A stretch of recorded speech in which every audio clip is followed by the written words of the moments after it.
Et salut les bouquetins, c'est Marie, j'espère que vous allez bien. Aujourd'hui, je suis très contente de vous retrouver pour un nouvel update lecture. Je vais vous parler de BD de la préadolescence de mon mari que j'ai lu récemment. Je vais vous parler de la série Jérôme K, Jérôme Bloch de Daudier et je vais vous parler de Idées noires de Franquin. Franquin, pas Franklin.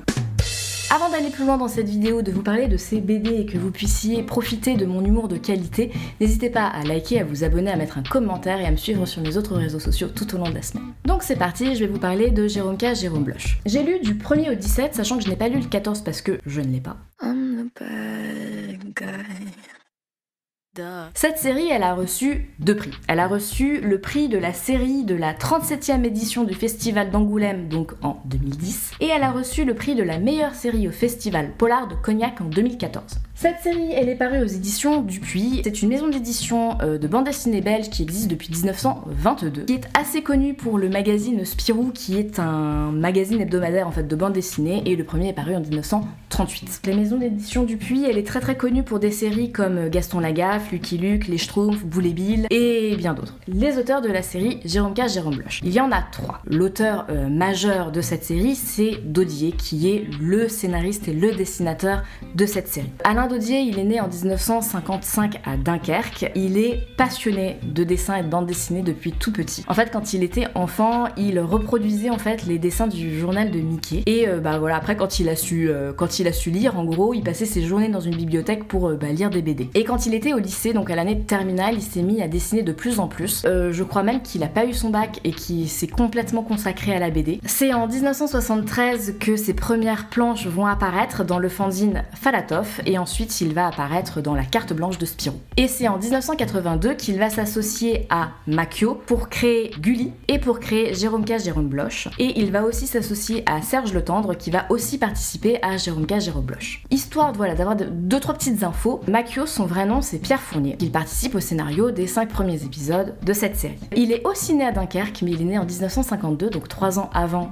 Alain Daudier. Lui, il va apparaître dans Carte blanche de Spirou sous un autre pseudonyme, Moa. En 1978, il arrive chez Pistil avec son vrai nom où il va signer 2 œuvres, Pollux et Madame de Colzaco. J'ai toujours du mal à dire ce truc. Madame de Colzaco. Et donc en 1982, ce que je vous ai dit, il s'associe à Daudier pour faire Gulli et Jérôme K, Jérôme Bloch et à Le Tendre pour les 2 premiers épisodes. Voilà pour Pierre Fournier que vous pouvez aussi retrouver sous le nom de Moa ou de Makio. Et Serge Le Tendre qui participe au scénario des 2 premiers épisodes donc de la série Jérôme K, Jérôme Bloch. Serge Le Tendre, il est né en 1986 à Vincennes. Il va débuter sa carrière où il va faire du dessin et du scénario. Et c'est dans les années 70 en fait qu'il va arrêter l'illustration et se concentrer uniquement en fait sur les scénarios. Il est scénariste d'histoires courtes dans la presse et à partir des années 80, il sera scénariste de BD et de séries de BD. Voilà pour les auteurs de cette série. Je vais pas plus approfondir parce que sinon la vidéo va durer super longtemps, donc c'est pas le but. Mais sachez voilà qu'il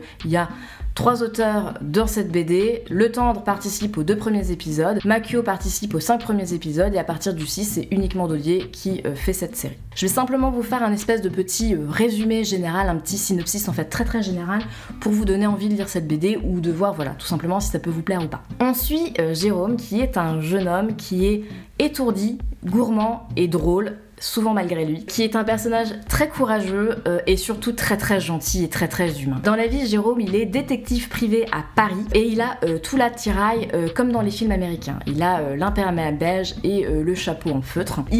Là où il est plus original, on va dire, c'est qu'il résout ses enquêtes en fait en Solex. Il a des méthodes qui sont pour le moins originales. C'est un personnage vraiment très original qui n'incarne pas réellement la posture du détective privé, en tout cas moi tel que je l'imaginais. Heureusement qu'il n'est pas tout seul, voilà, il peut compter sur certains personnages récurrents qui font partie de son entourage, comme par exemple Babette, sa fiancée, et d'autres gens, mais je ne vous dirai pas pour ne pas vous spoiler. Mon avis pour les 17 BD que j'ai lus, non, les 16 parce que j'ai pas lu la 14. J'ai adoré Jérôme, j'ai trouvé qu'il était très attachant, très humain, très drôle, je l'ai vraiment beaucoup aimé. J'ai adoré le suivre dans ses aventures qui sont originales, drôles, émouvantes. Voilà, il y a vraiment un panel d'émotions dans ces aventures que j'ai trouvé vraiment très très riches et très très variées. C'est des aventures qui sont très bon enfant. Je veux dire, c'est des BD plutôt, on va dire de façon générale, qui sont très très bon enfant.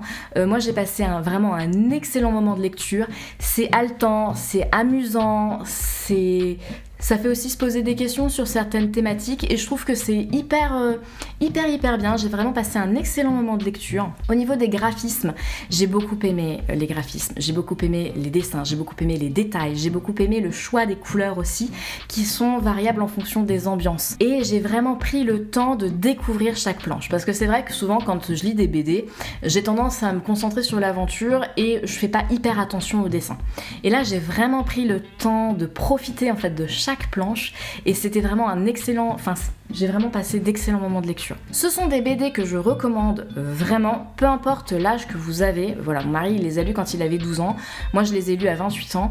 Je trouve que c'est des BD qui sont vraiment très très bon enfant et qui peuvent tout à fait être lus enfant, ado ou adulte. Ensuite, Idée Noire, l'intégrale de Franquin. C'est paru la première fois en 1977 et c'est paru dans le Trombone illustré qui était un supplément en fait du journal de Spirou et qui en fait était offert à l'intérieur de l'hebdomadaire. Et ensuite les éditions Audi ont fait des albums, donc ils ont fait un album en 81, un album en 84 et ils ont fait un intégral en fait en 2001 et donc c'est celui que j'ai et que je vais vous présenter aujourd'hui. Je vais l'attraper avec beaucoup de douceur parce que cette BD a été vraiment usée mais jusqu'à la corde par mon mari. Je sais pas combien de fois il l'a lu, mais il l'a tellement lu et il fait quand même relativement attention à ses affaires. Les planches se défont tellement il les a lues en fait. Donc voilà, je l'attrape avec douceur ce livre, mais il a vécu. L'auteur de cette série, André Franquin, est un auteur de bande dessinée belge qui est né en 1924 et qui est décédé en 1997. Que vous pouvez sûrement connaître pour Gaston Lagaffe, Marsupilami, Spirou, pour Modeste et pour Pompon. C'est vraiment un incontournable, on va dire, dans la BD. Il a commencé sa carrière en 1944 et en fait il va rencontrer pendant cette période donc le créateur des Schtroumpfs, il va rencontrer Maurice qui est le créateur de Lucky Luke, et il va aussi rencontrer par l'intermédiaire de Maurice, donc le créateur de Lucky Luke, il va rencontrer le créateur de Spirou. Et c'est en 1946 qu'il va se mettre à travailler comme scénariste et dessinateur donc de ces séries en fait qui sont iconiques. Pareil, je vais pas vous résumer les planches parce que voilà, c'est des histoires qui sont vraiment très très indépendantes. C'est un recueil en fait de différentes mini-histoires que je vais pas vous raconter parce que sinon ça va vous spoiler, ça va complètement vous gâcher la lecture. Mais en gros, l'idée de cette intégrale, c'est Franquin qui sort complètement de ce pourquoi il peut être connu, à savoir donc Marsupilami, Gaston Lagaffe, etc.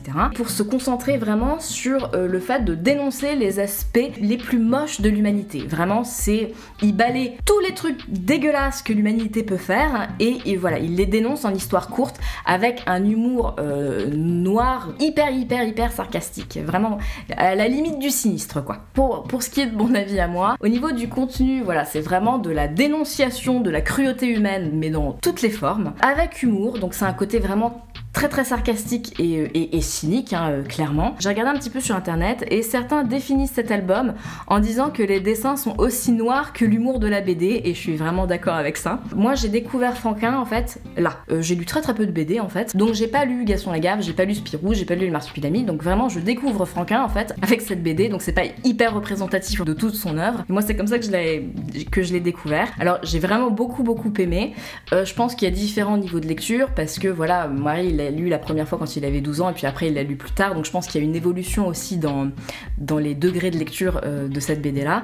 Moi je l'ai lu direct à 28 ans, donc voilà, j'ai peut-être eu une approche un petit peu différente. Au niveau des graphismes, le choix des couleurs, parce que c'est que du noir et blanc en fait, j'ai trouvé que c'était hyper intéressant en fonction, c'est en lien en fait avec l'ambiance et avec les histoires qu'ils racontent. J'ai trouvé que les dessins étaient vraiment très chouettes. Alors j'ai regardé un petit peu sur internet au niveau du style de dessin, on retrouve la patte entre guillemets des dessins qu'on peut avoir dans Gaston Lagaffe ou Marsupilami. C'est des dessins qui sont en noir et blanc et voilà, moi j'ai beaucoup aimé les dessins, le graphisme. J'ai aimé le style, j'ai aimé cet humour très sombre. J'aimerais bien en fait découvrir davantage de BD, alors des classiques oui, et aussi des BD voilà, d'humour un peu sombre, c'est vraiment quelque chose que j'ai beaucoup aimé. Donc si vous avez des titres à me donner, allez-y en commentaire, je prends je prends. En conclusion, j'ai beaucoup aimé en fait les deux, j'ai beaucoup aimé toutes ces BD. J'ai aimé cette série d'aventures amusantes, touchantes, et j'ai aimé cette BD très sombre, très sarcastique. Voilà, deux styles, deux ambiances, mais j'ai aimé les deux, que je vous recommande vraiment les deux. J'espère que cette vidéo vous a plu, si c'est le cas, n'hésitez pas à la liker, n'hésitez pas à vous abonner, à mettre un commentaire si le contenu vous plaît de façon générale, et vous pouvez me suivre tout au long de la semaine sur mes autres réseaux sociaux. Je vous dis à très vite pour une prochaine vidéo, et d'ici là, portez-vous bien. Bisous les bouquetins.